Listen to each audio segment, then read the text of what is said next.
Bueno, qué gusto que estemos reunidos, hermanos. Bienvenidos, buenas noches. A los que se acercan, traigan otras sillitas, hermanos. Yo creo que ahí todavía hay, pero por aquello que no hay, traigan sus sillas y qué alegre que estén ya, que estemos aquí ya reunidos. Bienvenidos. Y a pesar de la lluvia, pues que gracias a Dios que estamos acá, un buen número, que hoy sí nos ha llovido, pero qué alegre. Y bienvenidos al estudio bíblico número 11 del libro de Ezequiel. Nos toca el estudio número 11. Increíble cómo pasa el tiempo, ya vamos en el estudio número 11 y yo siento como que empezamos hace poquito. Bienvenidos, hermanos, siéntense. Estamos en el estudio número 11, sin embargo, nos toca estudiar Ezequiel capítulo 8. Ezequiel capítulo 8. Y vamos a estudiar todo el capítulo. Todo el capítulo. Ezequiel 8. Y hoy empieza un tema con algunas descripciones como las que vamos a ver hoy, que van a culminar hasta en el capítulo 11. Pero hoy vamos a ver en Ezequiel capítulo 8 cómo Dios le revela de manera especial a Ezequiel qué tipos de pecados se cometían dentro del templo de Jerusalén.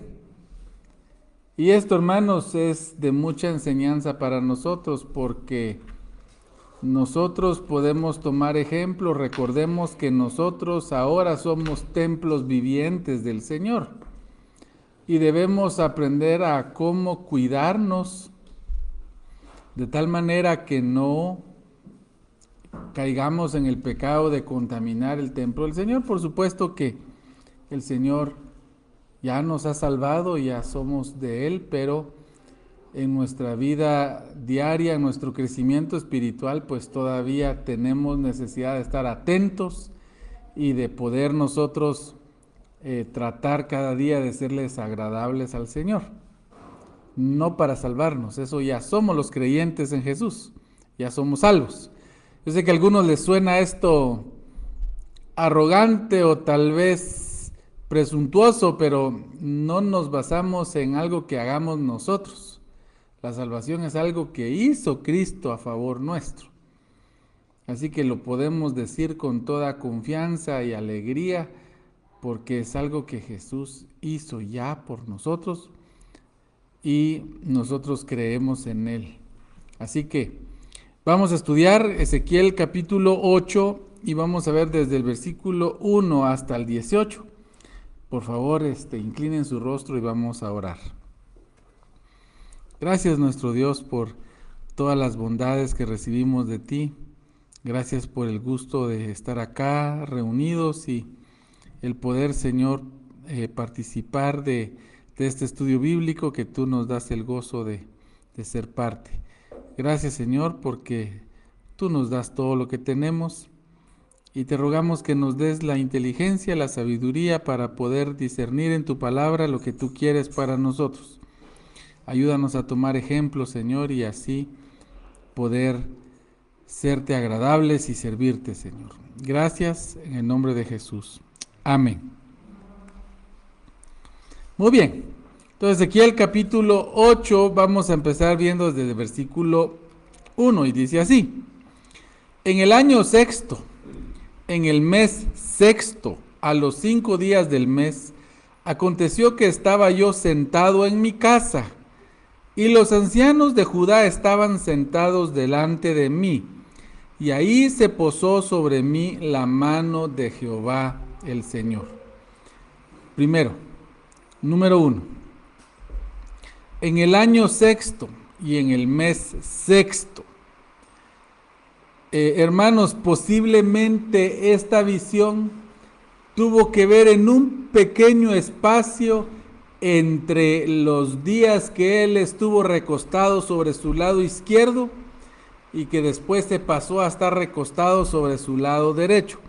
Posiblemente al final de los 390 días de estar acostado sobre su lado izquierdo. Si se recuerdan que eso ya lo vimos.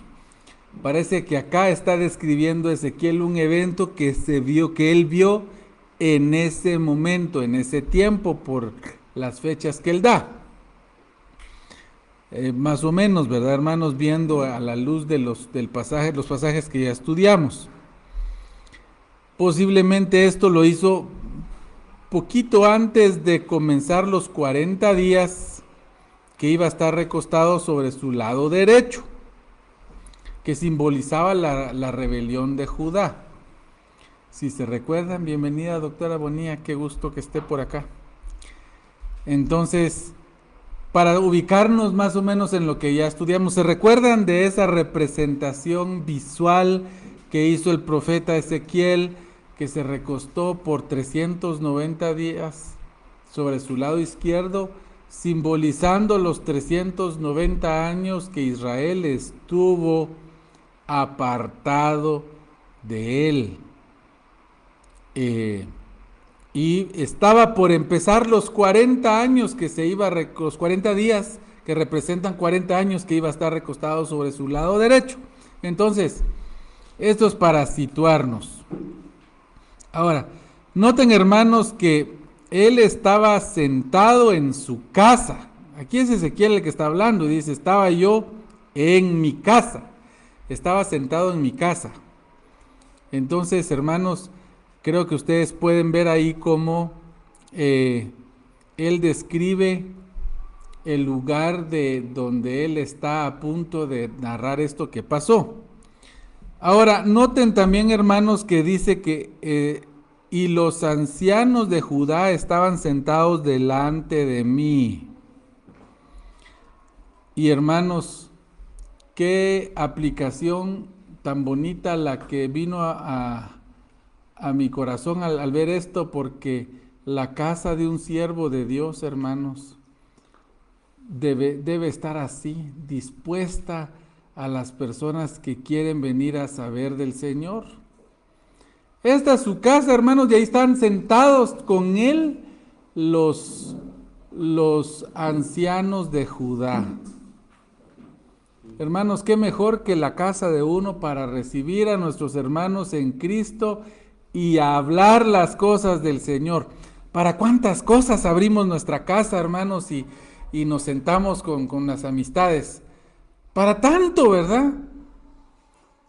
Para tanto, para fiestas de cumpleaños, para visitas de amigos, para ver el partido de fútbol, para tomar un café con la vecina, tristemente a veces para chismorrear, muchas veces para hablar mal del vecino, muchas veces para cosas que a Dios no se agrada.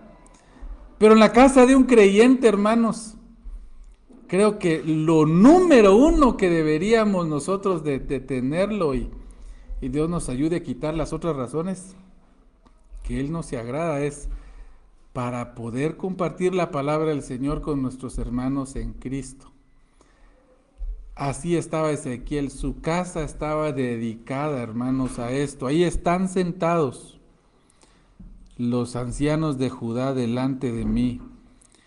Y mientras esto está pasando, hermanos, dice que se posó sobre él la mano de Jehová, el Señor. En otras palabras, hermanos, cuando dice que se posó sobre él la mano de Jehová, el Señor, claramente está diciendo de que Dios toma control de él. Eso es, cuando usted pone su mano sobre algo es para tomar manipulación sobre él. De eso viene la palabra manipular, de mano, porque usted agarra algo y toma control de la taza que usted agarró, del instrumento que usted agarró. Aquí el Señor tomó el control de Ezequiel. Eso es lo que significa que vino sobre mí la mano del Señor, de Jehová el Señor. ¿Y qué pasó? Versículo 2, y dice, y miré, y he aquí una figura que parecía de hombre, desde sus lomos para abajo fuego, y desde sus lomos para arriba parecía resplandor, el aspecto de bronce refulgente. ¿Se recuerdan que esta imagen ya la vimos? La vimos, se recuerdan cuando estudiamos Ezequiel capítulo 1, y arriba de donde estaban los querubines estaba esta imagen. Si quiere lo leemos brevemente.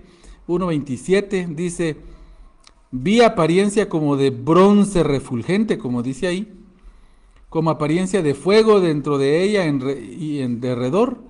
Desde el aspecto de sus lomos para arriba y de sus lomos para abajo vi que parecía como fuego y que tenía resplandor alrededor.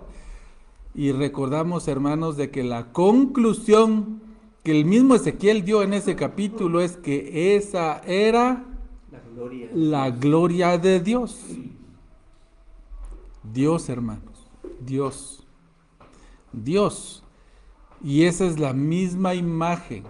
Estas imágenes siguen presentándose a lo largo del ministerio de Ezequiel para autentificar. Por eso es de que Ezequiel puede estar seguro que él está viendo a la misma persona que le ha estado dando estos mensajes.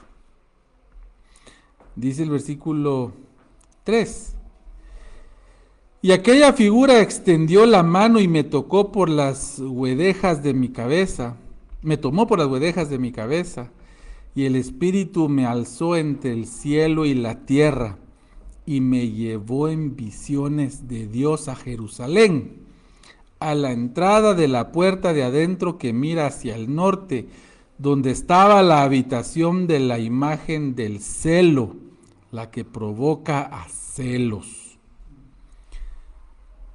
Y aquí hay unas expresiones muy del castellano antiguo, y estábamos hablando un poquito de la Reina Valera hace un rato con hermano Marcotito y el hermano Pastor, porque hay expresiones acá. ¿Qué son las guedejas? Bueno, las guedejas son mechones de pelo, mechones de pelo. Los hebreos en hebreo a eso les dicen los tzitzits.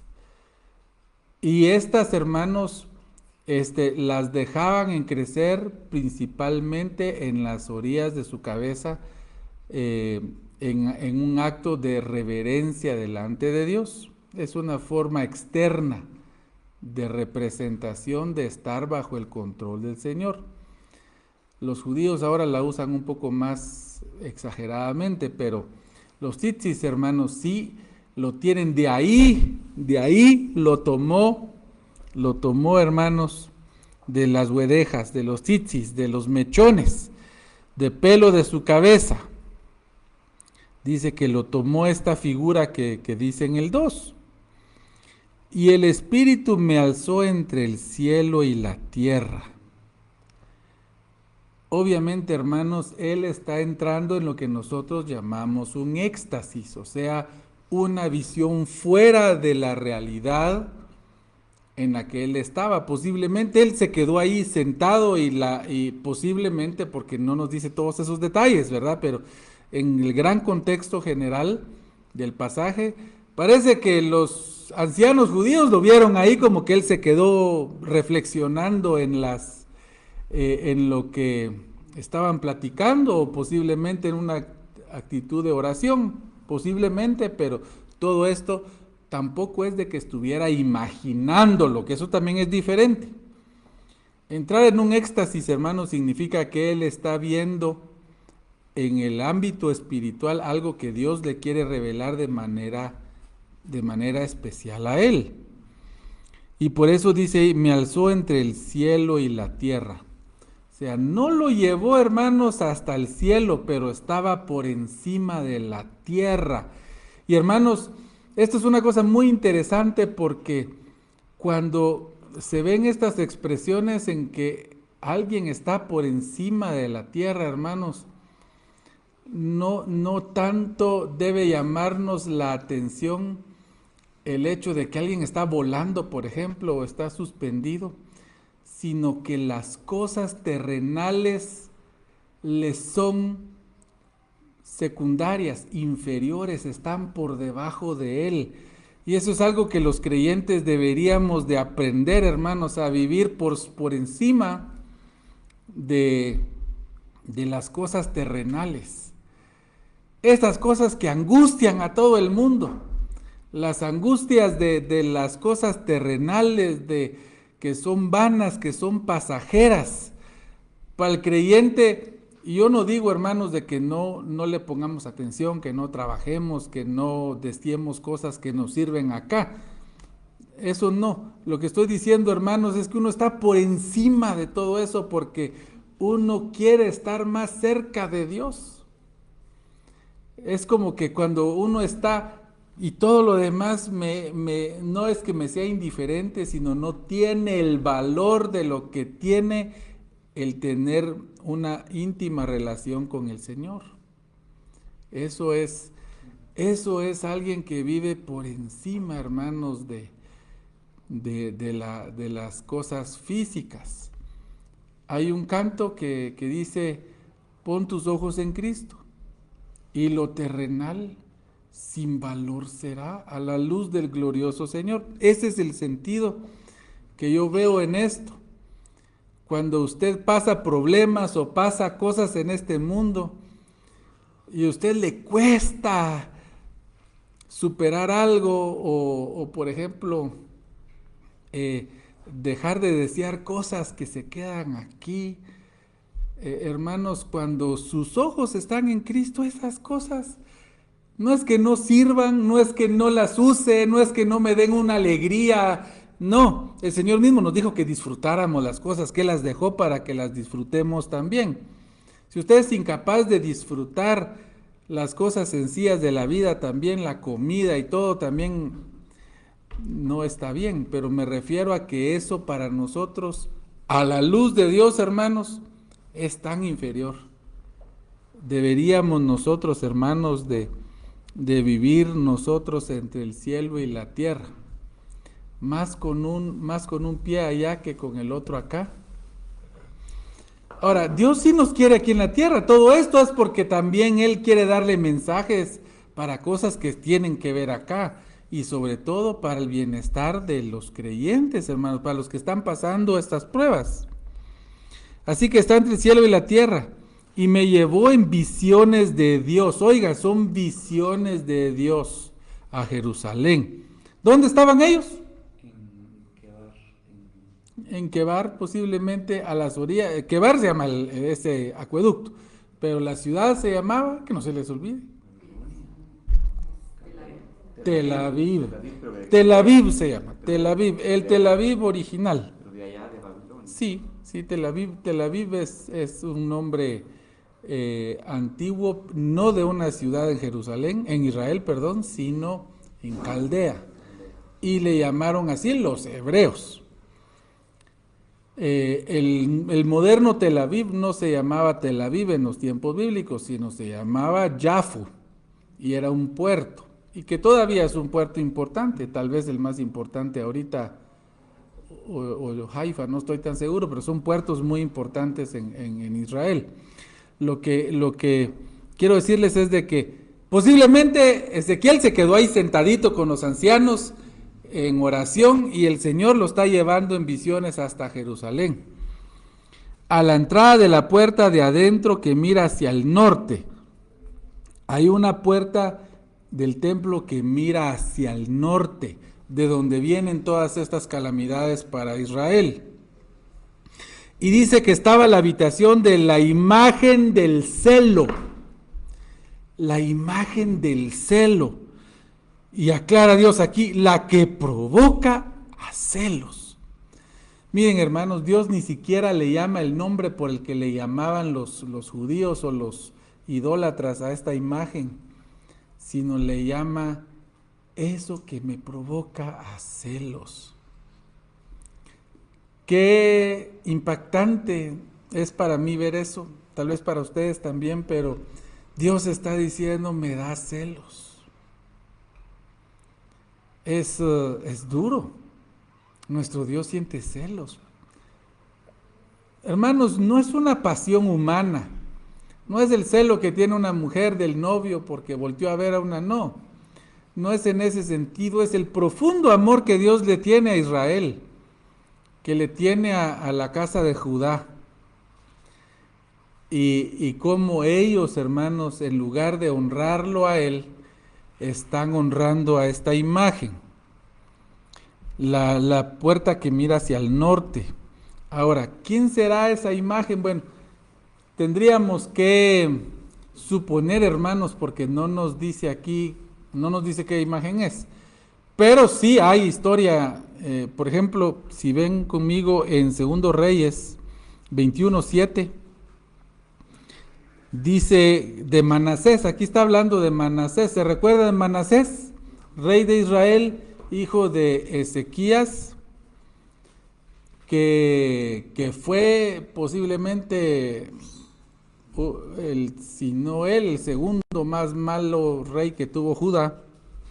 Y dice, y puso una imagen de acera que él había hecho en la casa de la cual Jehová había dicho a David y a Salomón su hijo, yo pondré mi nombre para siempre en esta casa y en Jerusalén, a la cual escogí de todas las tribus de Israel. Esa imagen, hermanos. Esa imagen más adelante la quita Josías. Josías la quitó, si ustedes ven en 2 Reyes 23:11, se los leo, dice, quitó también los caballos de los reyes de Judá, que había dedicado al sol a la entrada del templo junto a la cámara de Natán Melech, eunuco, el cual tenía a su cargo los ejidos y quemó al fuego los carros del sol.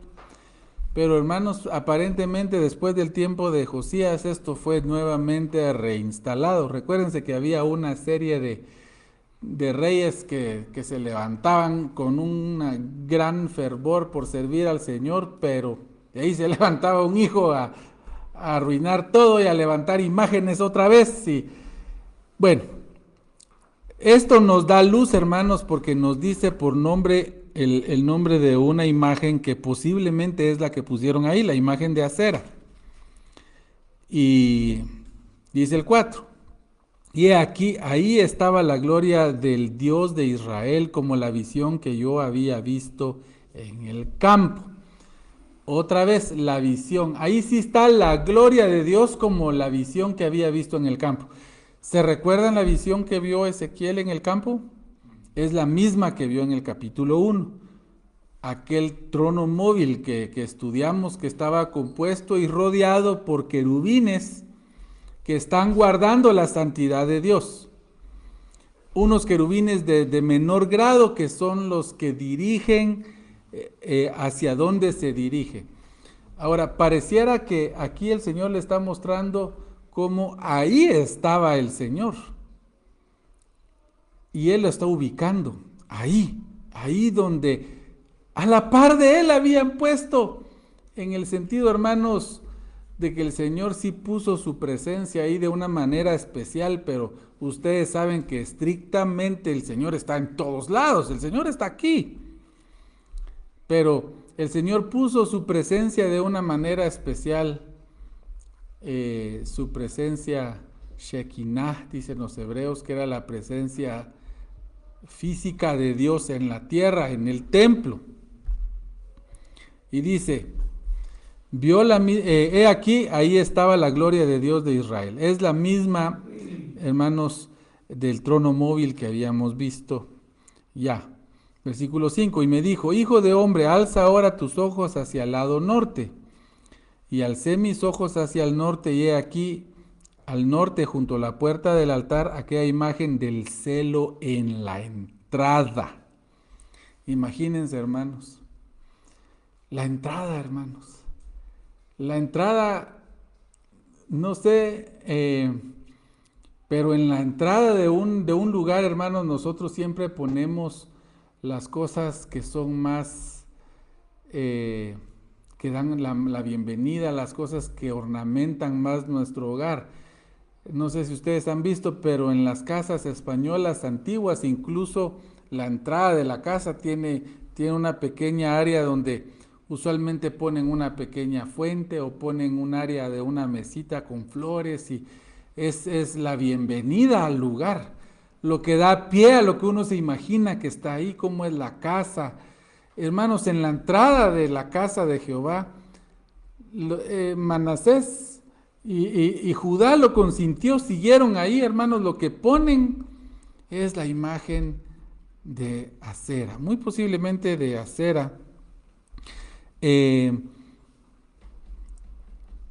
Acera también es llamada Astoret y es una diosa que era común entre los sidonios, entre los fenicios, los vecinos del norte de Israel, pero muchos pueblos del Medio Oriente la adoraban como diosa de la fertilidad, era la diosa de la sexualidad y también la tomaban como diosa de la fertilidad en situaciones de agricultura. Si querían ellos que les fuera bien en las siembras, en que hubiera buena cosecha, pues esta era la diosa a la que había que ir a servir para los israelitas. Entonces, lo duro, hermanos, es de que la adoración a Astoret incluía prácticas horribles, desde prácticas sexuales, prostitución sagrada, y cosas que Dios había prohibido, pero que ellos no solo las practicaban, sino las tenían en el mismo templo, hermanos. En el mismo templo. Versículo 6. Me dijo entonces, hijo de hombre, ¿no ves lo que estos hacen? Las grandes abominaciones que la casa de Israel hace aquí para alejarme de mi santuario. Pero vuélvete aún y verás abominaciones mayores.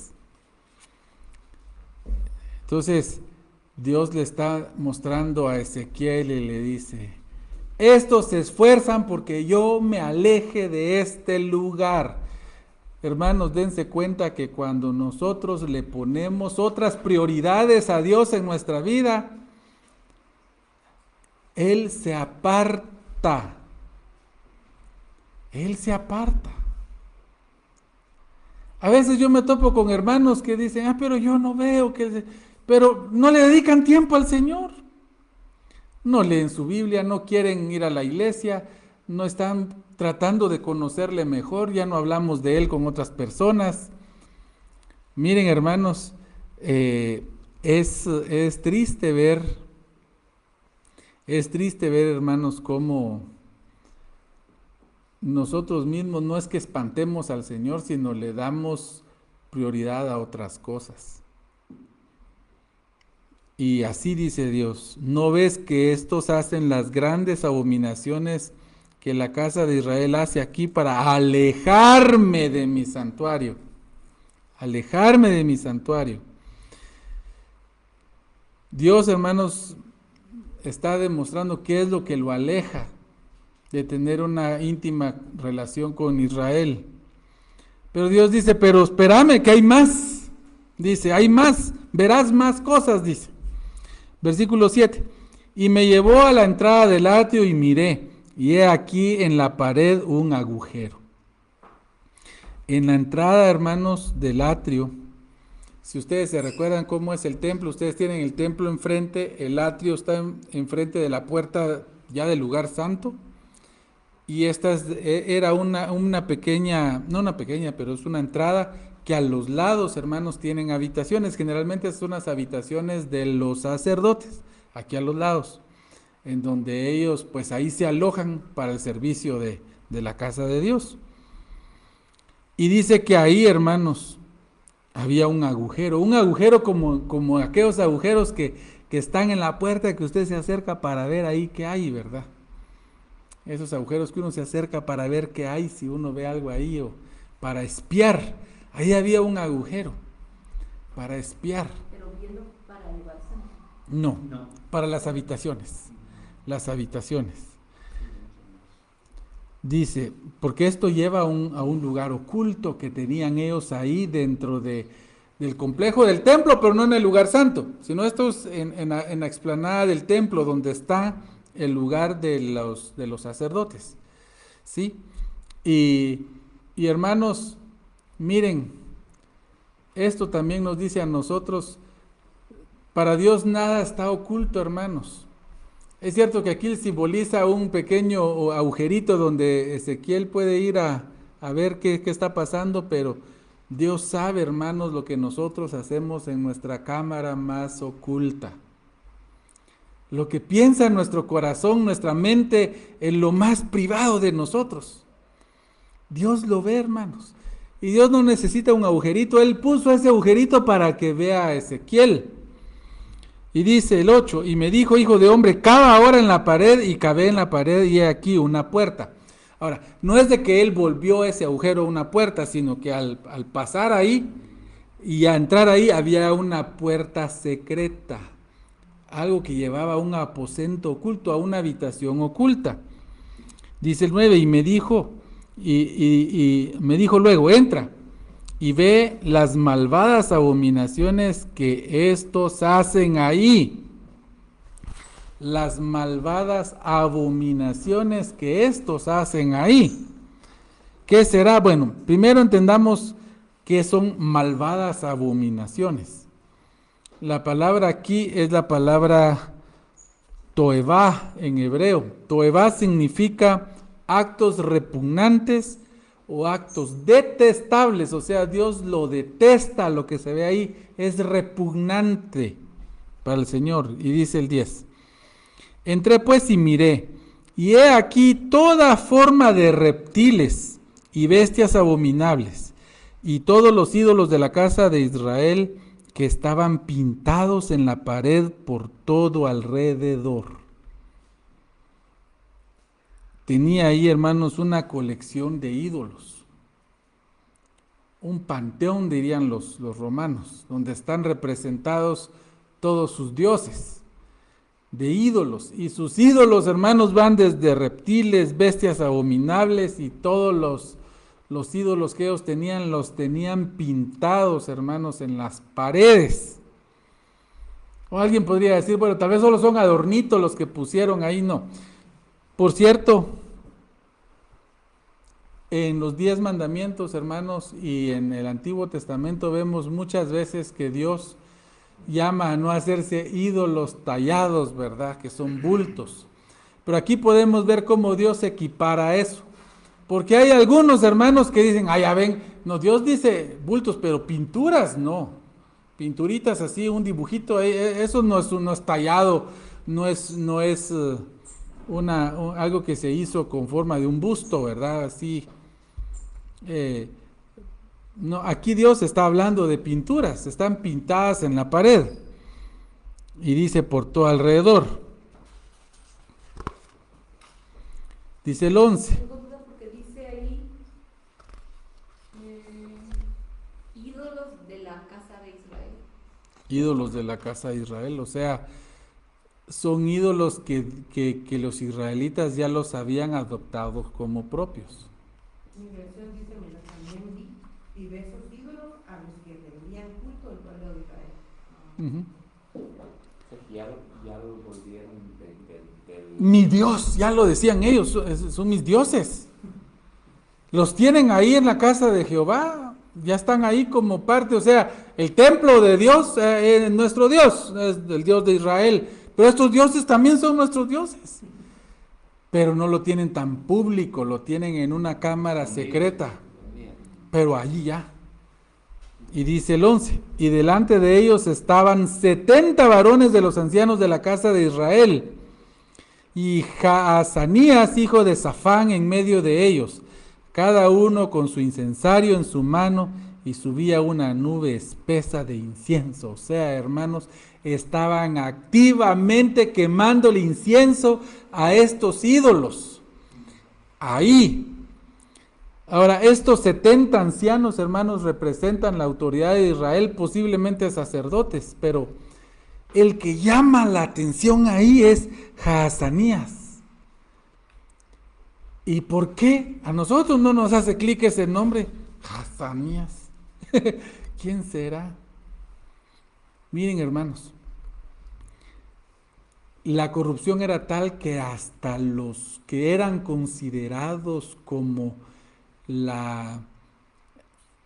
el grupo más ferviente y religioso de la fe judía estaban involucrados en esto. Para entender un poquito quién era Jaazanías y de dónde dice que él era de la familia de Safán. Safán es un hombre que pasó a la historia, hermanos, en los tiempos del rey Josías. ¿Se recuerdan que el rey Josías fue el gran buen rey Josías? Él mandó, hermanos, a hacer unas ofrendas especiales para el templo, reparaciones del templo, en el tiempo de Josías. obviamente de su tiempo, ¿verdad? Él nombró, hermanos, específicamente a Safán. Safán, hermanos, se encargó de esto y él junto con otros encontraron los rollos del templo.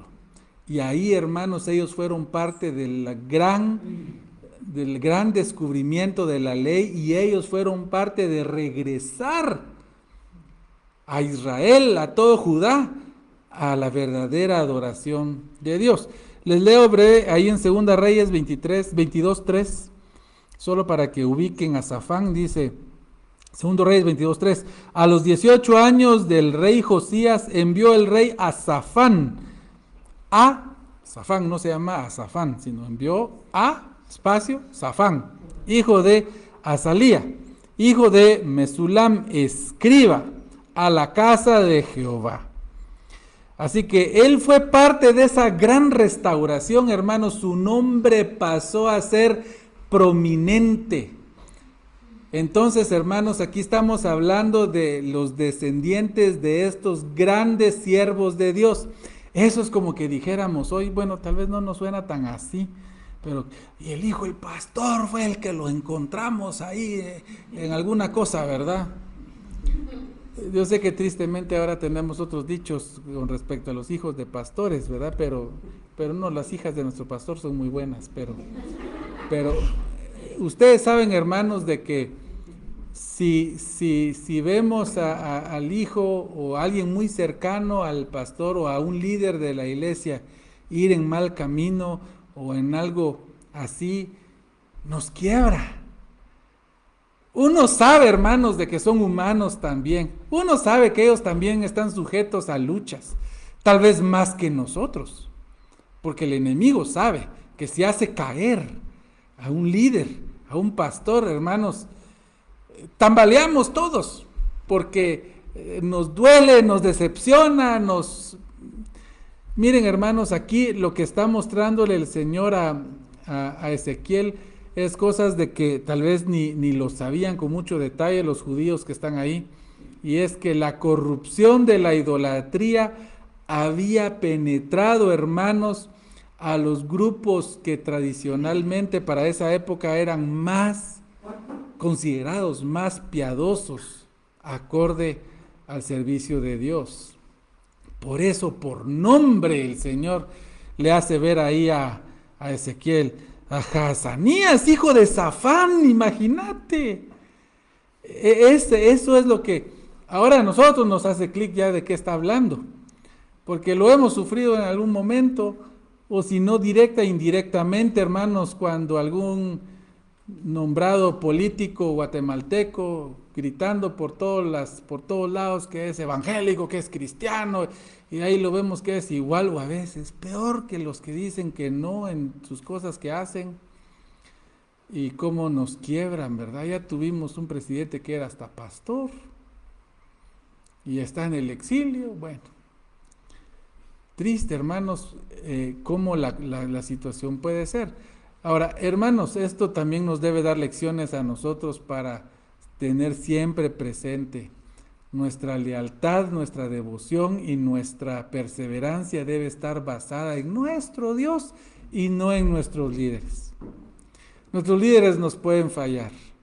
Aquí Hazanías estaba con su incensario ahí también haciendo la humazón ahí a los ídolos, hermanos. Entonces, hermanos, tomemos fortaleza. Si nuestros líderes tropiezan, si fallan en algo, no es que no nos dolamos, pero no vayamos a apartarnos, porque nuestros ojos deben estar puestos en el Señor Jesús. Él sí es perfecto, Él sí no nos falla, ni nos va a fallar nunca. Amén. Dice el versículo 12, y me dijo, hijo de hombre, ¿has visto las cosas que los ancianos de la casa de Israel hacen en tinieblas, cada uno en sus cámaras pintadas de imágenes? Porque dicen ellos, no nos ve Jehová, Jehová ha abandonado la tierra. Imagínense, hermanos. Ya la opinión de estos es es de que ya Dios ya ni se interesa en los asuntos del hombre. Bueno, como Dios ya nos interesa, tenemos aquí estos que sí. Qué cosas, hermanos, tan duras. Y miren esto, cada quien en su aposento. Versículo 13, me dijo después, vuélvete aún y verás abominaciones mayores que hacen estos. O sea, todavía falta. Uno dice aquí, ya, esto es demasiado lo que hacen. Bueno, dice acá el versículo 14. Y me llevó a la entrada de la puerta de la casa de Jehová, que está al norte. Y aquí mujeres que estaban ahí sentadas endechando a Tamuz. Mujeres endechando a Tamuz. Ahí en la puerta norte del templo. Tamuz, hermanos, para los que no lo teníamos presente, yo tuve que ir a reinvestigarlo, que no me acordaba mucho de Tamuz, pues es considerado el esposo de Ishtar.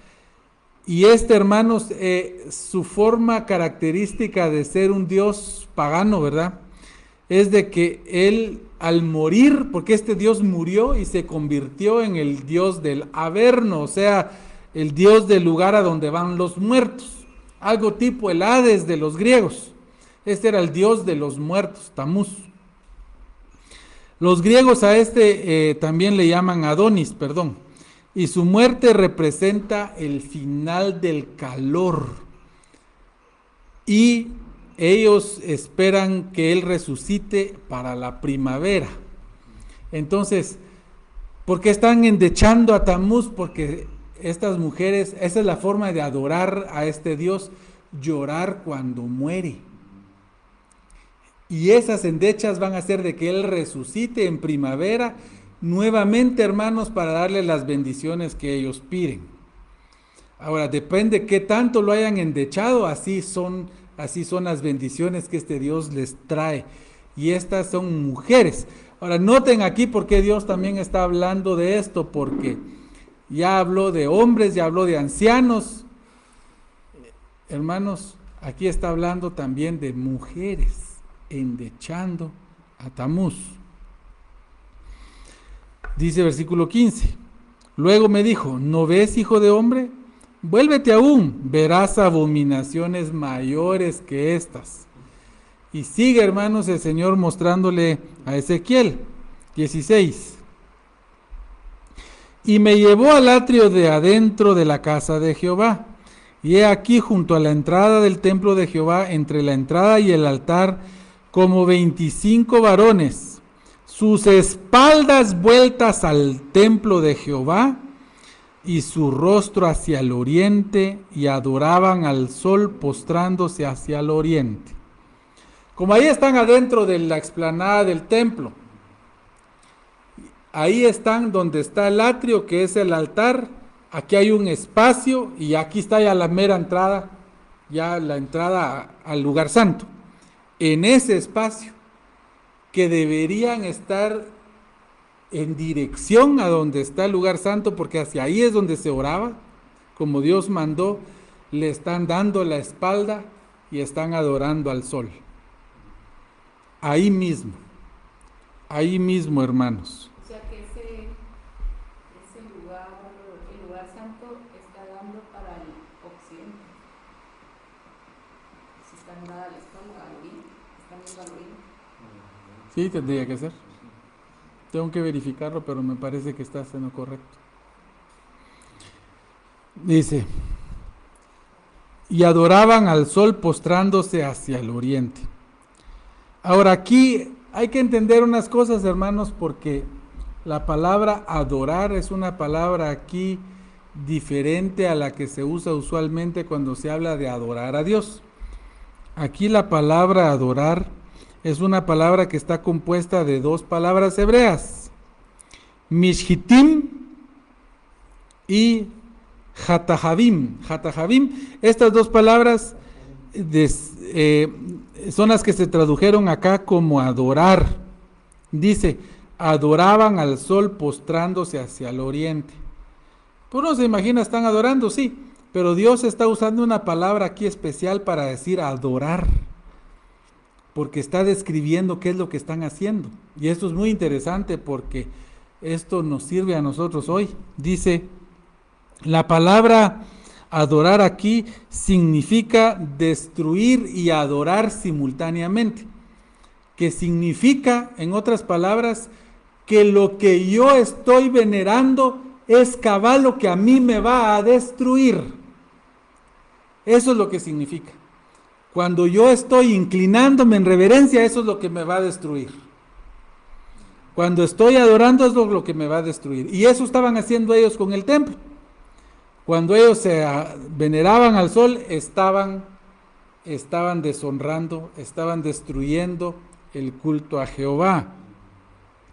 Hermanos, y es que para Dios es eso.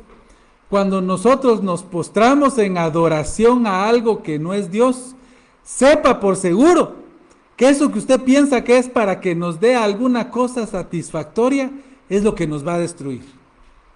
Es lo que nos va a destruir. Y recuérdense, hermanos, cuando decimos que nos postramos en adoración, no estamos hablando necesariamente de un muñequito, una pintura en la que usted está inclinado reverentemente, aunque lo incluye si es que hay. Todavía me topo yo en comercios de algunos creyentes que tienen aquellos elefantitos de la India y el gatito que no sé qué, que hace así porque les trae buena suerte. Cristianos. Yo sí no lo entiendo, pero sí lo tienen. Sí, y cosas así porque les trae buena suerte a su comercio. Eso es idolatría, hermanos. Le están dando la espalda al Señor con sus actos, totalmente, hermana Margarita. Y hermanos, aquí también, para que ustedes puedan verlo, también significa aquellas cosas que le ponemos nosotros más importancia que el Señor, sin duda parará siendo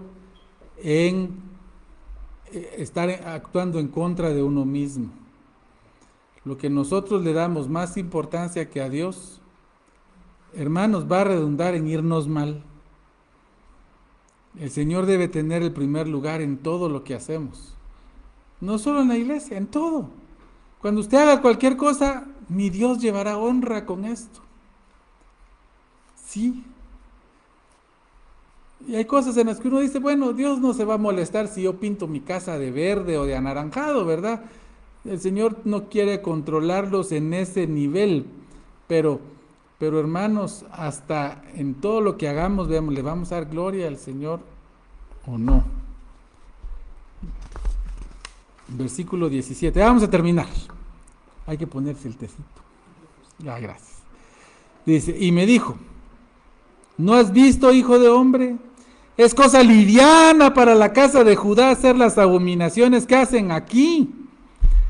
Después que han llenado de maldad la tierra, se volvieron a mí para irritarme. He aquí que aplican el ramo a sus narices. Aplican el ramo a sus narices. Miren, hermanos, si no estudiamos qué es eso del ramo a las narices, no se ponga un ramo usted de flores en su nariz porque ¿de qué está hablando? ¿Qué está hablando ahí? Ahorita lo vamos a ver. Pero vean cómo el Señor, hermanos, dice, es cosa ligera hacer lo malo. Hermanos, es que cuando nos empecinamos en hacer algo malo, ya cada vez es más fácil. O deje de hacer algo bueno, cada vez se vuelve más fácil dejar de hacerlo. Miren, hermanos, la primera vez que usted falta a la iglesia, pensando en que faltó, no porque, miren, hermanos, sobre todo en nuestra iglesia, que tenemos mucha gente que es de afuera y a veces tiene que aprovechar a visitar a su mamá, a su papá, o uno entiende, y Dios también, y eso es importante. Pero me refiero a que usted no fue porque no quiso. Miren, la primera vez cuesta un poco todavía ahí la lombricita. Ay, hoy no voy. Pero créanme que la segunda ya es más fácil. Y la tercera es más fácil. Al punto que regresar se vuelve muy difícil. Y tengo ejemplos muy cercanos en donde por años no van, les cuesta, ya no quieren. No lo aceptan, pero no quieren regresar, no quieren. No se dan cuenta que no pueden, porque ya es cosa fácil no ir. Cosa fácil no ir. Y les cuento esto no por jactancia, pero no me recuerdo dónde estuvimos con Carol y yo andaba desesperado porque no tenía mi Biblia. Necesito estar en ver lo que el Señor tiene para nosotros. No es jactancia, es de verdad para que ustedes sepan. Pero uno lo deja de hacer, se vuelve más fácil, se vuelve más fácil, se vuelve más fácil. Entonces, cosa ligera es hacer lo malo para Israel. Ya tener estos, hermanos, es difícil. Después dice, han llenado de maldad la tierra, se volvieron a mí para irritarme. O sea, cuando se vuelven a Jehová, no se vuelven por las razones correctas, se vuelven porque ya están en angustia, ya están ahí, y para Dios eso se vuelve irritante. Hermanos, qué triste que buscamos al Señor solo cuando hay necesidad, solo cuando necesito que me ayude en esto, solo cuando estoy pasando penas, solo cuando necesito ayuda, perdón o algo. De veras, cómo el Señor nos tiene paciencia. ¿Cuándo lo buscamos? Porque estamos en que nos está yendo bien y venimos a agradecerle. Yo me gozo con los que hacen cultos de agradecimiento por su cumpleaños o por la graduación que estuvimos el domingo pasado, porque ahí es donde uno también debe de alegrarse y darle gracias al Señor. Señor, tú me diste esto. En la alegría también. Cuando uno hizo un buen negocio y tiene dinero, acordarse del Señor.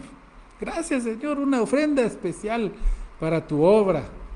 El Señor no la está pidiendo. Usted debe nacer a hacer esas cosas para el Señor, ni que se las pidan. Pero no, vamos a ofrendar solo cuando hay necesidad, para que Dios me dé más. Qué triste. Dice Dios, para irritarme.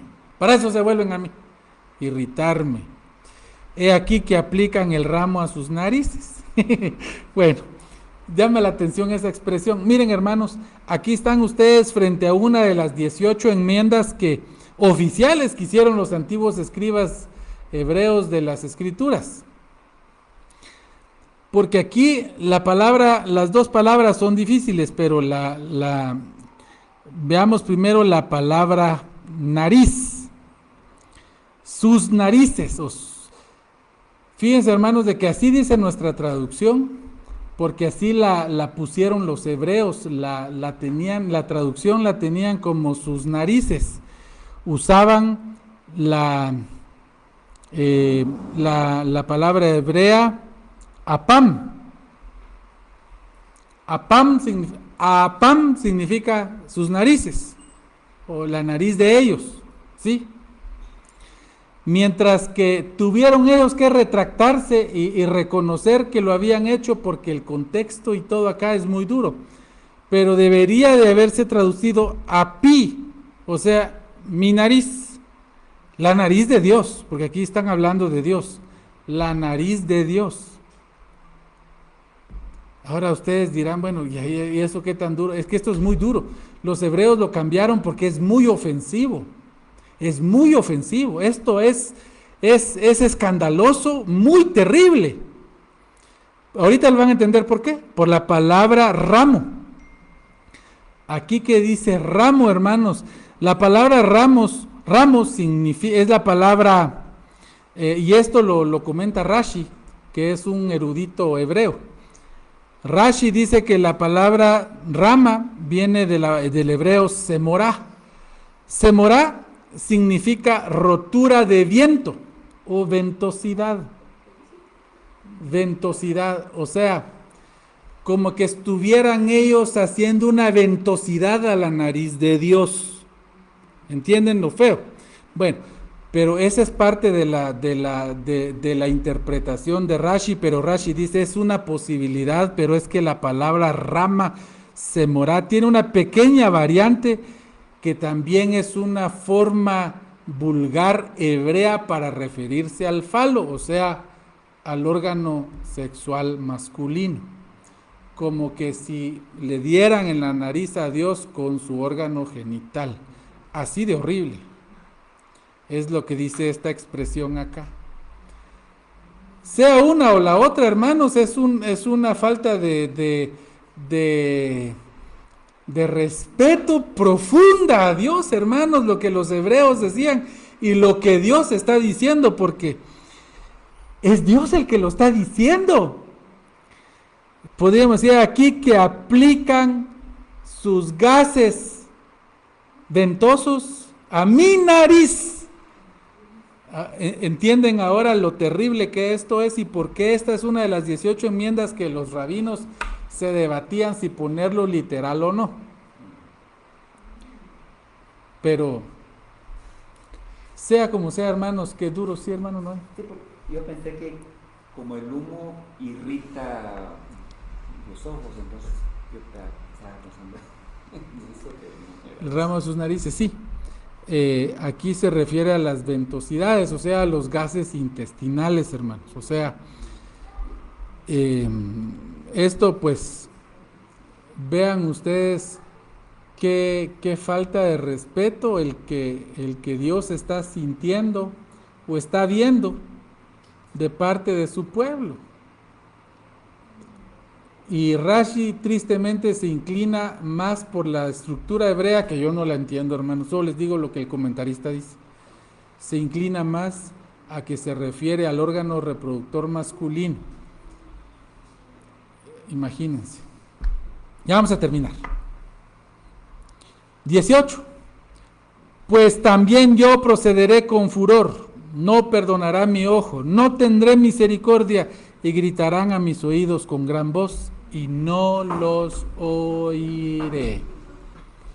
En la iglesia le suena duro todo esto, hermanos, porque estamos acostumbrados a la misericordia de Dios. Pero, hermanos, esto es tan cierto como San Juan 3:16. Esto es tan cierto como San Juan 3:16. No, hermanos, que Él nos va a destruir en la eternidad, pero que el Señor sí corrige, sí ve lo que hacemos para Él. Sí, hermanos, debemos estar atentos a servir al Señor con nuestro corazón y sobre todo, como Él lo merece, con amor y con gratitud a todo lo que Él ya hizo por nosotros. Así que, gracias, hermanos, por haber estado acá. Vamos a dar unos pequeños saludos acá y vamos a terminar aquí dando saludos a nuestro hermano Armando Cava. Dios te bendiga, Armando. Gracias por haber sintonizado. Luis Santiago Seto también. Gracias Luis. Dios te bendiga. A Celestina Viatoro. Gracias por los saludos y por las palabras, Celestina. Dios te bendiga. Rubí Pérez, también muchas gracias. Gracias por los saludos. También a mi señora madre Loli Ruth Herrera Castillo, saludos. Mercedes Herrera, también gracias por los saludos. Daniel Hernández, gracias Daniel, qué gusto verte, Dani. Saludos a Henry, a don Josué, a toda tu familia, por favor, los recuerdo con mucho cariño hasta allá en la costa. Y a mi tía Mercedes Herrera, espero que hayas podido conectarte satisfactoriamente, tía, que no pude contestarte, que ya estábamos en la transmisión. Muchas gracias también a Tonieta Ortiz Jerónimo. Hermana, hemos estado orando por usted. Gracias por sus mensajes también y mi papá se gozó mucho de haber platicado con ustedes. Que el Señor le bendiga, hermana. Y también a Jennifer Wilhelm, saludos también a los Molina Wilhelm, hasta allá la hermana República de Coco. Dios los bendiga, hermanos, espero que podamos vernos el próximo martes, los invitamos.